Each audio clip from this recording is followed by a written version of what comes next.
بسم الله الرحمن الرحيم. عشر كمان عن قادن دون وحواي وحالها WH questions محوها وحواي تضبط قيبوضو ككوبين هاي هدو إلهي رادان شرح دونا إن شاء الله. عشر كانوا عشر كي سدحات عن صعون إن شاء الله. In English there are two types of questions all students need to learn. In Englishka there are waxaa jiro two types laba qaybood of questions oo su'aalo ah all students ardada dhammaanteedna need to learn oo ay tahay in ay bartaan. waxaa jiro laba qaybood oo mataqaanaa oo su'aalaha furan ah oo ay tahay in ay bartaan ardada. su'aalaha WH-ka la dhaho also noun waxaa loo yaqaanaa as open questions su'aalo furan. qodobka labaadna waxaa waaye yes or no questions macnaha waxaa waaye su-aashaas waxaa kolley inta badan jawaabteeda ay noqotaa haa ama maya ayay ku dhammaataa. marka aan isla soconno WH questions are known as open questions because when answering those questions there are possible responses you can give. ereyga WH questionska are known ayaa waxaa loo yaqaanaa as open questions su'aalaha furan because maxaa yeelay when answering markii laga jawaabayo those questions su'aalahaas there are waxaa jira possible responses jawaabo macquul ah you can give aad bixin kartid sida yes or no questions sida haa ama maya su-aasha ah can only be answered ayaa looga jawaabi karaa with yes or no. haa ama maya ayaa looga jawaabi karaa. There are 7 WH questions in English. waxaa jiro 7 qaybood oo la dhaho WH questions. Ingiriiska waxaa jiro 7 qaybood oo WH ka bilowdo. They are as follows.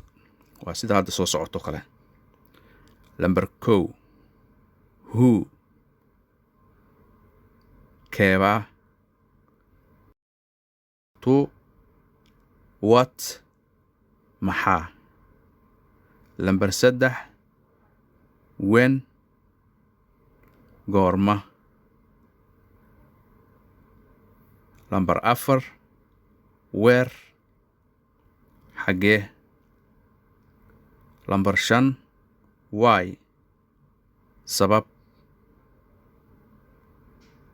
Number 6 which kee.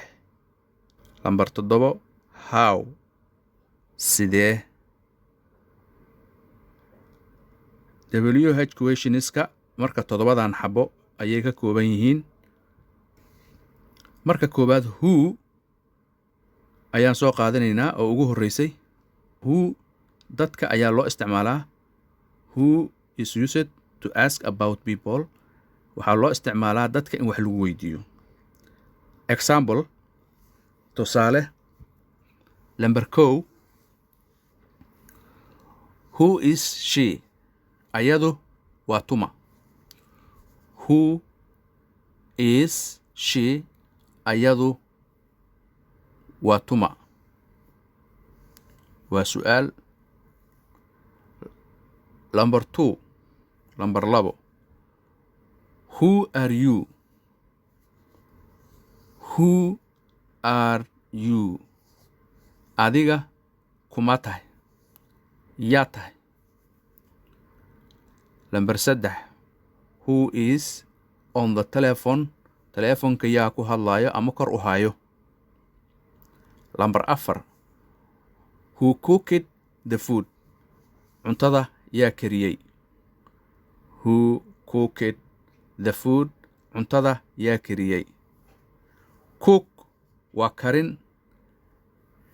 ed haddii gadaal ugu xirantana cooked waa la kariyey waaye way isbedelaysaa marka who cooked yaa kariyey the food cuntada lambar 5 who said that arrinkaas yaa dhahay ama yiri who said that yaa dhahay arrinkaas lambar 6 who is the most beautiful waa tuma midda ugu quruxda badan waa tuma midda ugu quruxda badan who is the most beautiful waa tuma midda ugu quruxda badan waxaan ku xigsanaynaa what is used what waxaa loo isticmaalaa to ask in wax lagu weydiiyo about something shay ama wax un la weydiiyo example tusaale lambar 1 what is this kani waa maxay lambar 2 what is your name what is your name magacaa qof markaad leedahay galento number 3 oo lambar 3 ah what are you doing maxaad samaynaysaa lambar 4 what is your job shaqadaadu maxay tahay maxaad ka shaqaysaa what is your job shaqadaadu maxay tahay lambar 5 what did you do yesterday shalay maxaad qabatay lambar 5 what did you do yesterday shalay maxaad qabatay ereyga haddana waxaan gelaynaa when is used to ask about time when waxaa loogu talagalay in loo isticmaalo time waqtiga ama xilliga example tusaale ahaan lambar 1 when were you born goorma ayaad dhalatay born waa dhalasho ereyga born aarta waa la qarinaa born ayaa lee marka when were you born goormaad dhalatay lambar 2 when will you come goorma ayaad imaanaysaa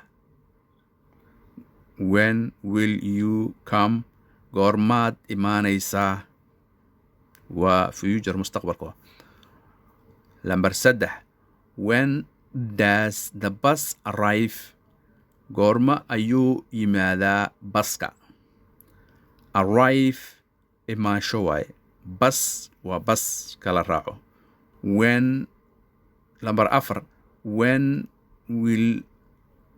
will I see you goorma ayaan ku arki doonaa when goorma will I see you aan ku arki doonaa goormaan ku arki doonaa lambar 5 when does the party start goorma ayay dhici doontaa xafladda ama baartiga when does the party start goorma ayay baartiga ama xafladda dhici doontaa waxaan u gudbaynaa where is used waxaa loo isticmaalaa to ask in wax lagu weydiiyo about place meel example tusaale ahaan lambar 1 where are you from halkeed ka timid where are you from halkeed ka timid lambar 2 where are you going to xageed u socotaa lambar 2 where are you going to xageed u socotaa lambar 3 where did you buy that shirt halkeed ka soo gadatay shaatigaas halkeed ka soo gadatay shaatigaas buy waa gadasho shirt waa shaati 4 where do we go to buy food cunto xageen ka soo gadanaa food waa cunto buy waa gadasho Number 5. Where do you sleep at night? habeenkii halkeed seexataa? Sleep waa hurdo, night waa habeen. waxaan u gudbaynaa why. Why is used to ask about reason. sabab ayay ka hadashaa why. Example, tusaale ahaan. Number 2. Why were you late? maxaad u soo daahday? Why were you late? maxaad u soo daahday? Late, daahid. Number 2. Why did you do that? maxaad arrinkaas u samayn weysay? Why did you do that? maxaad arrinkaas u samayn weysay? Okay. Number 3. Why do you think he did that? maxaad u malaynaysaa in uu arrinkaasi u sameeyey? Number 4. Why does he always complain? muxuu inta badan oo u cawdaa ama oo wax u sheegtaa? Why does he always complain? muxuu inta badan asaga oo u cawdaa? Complain, cabasho, qofka markuu wax ka cabanayo kalento. Number 5. Why do people exercise? dadka maxay u sameeyaan jimicsi? Number 6. Why are you laughing? maxaad u qoslaysaa? Why are you laughing? maxaad u qoslaysaa? waxaan u gudubnay which. Which is used, waxaa loo isticmaalaa which to ask, weydiiyo about choices, wax kala doorashada. in wax lagu kala doorto ayaa loogu talagalay which. Example, tusaale ahaan. Number 2. Which do you prefer? maxaad keebaad doorbidaysaa ama keebaad rabtaa? Which do you prefer? Prefer waa doorbidid ama doorasho. maxaad dooranaysaa? Which do you prefer? The big room, qolka weyn, or the small room, ama qolka yar.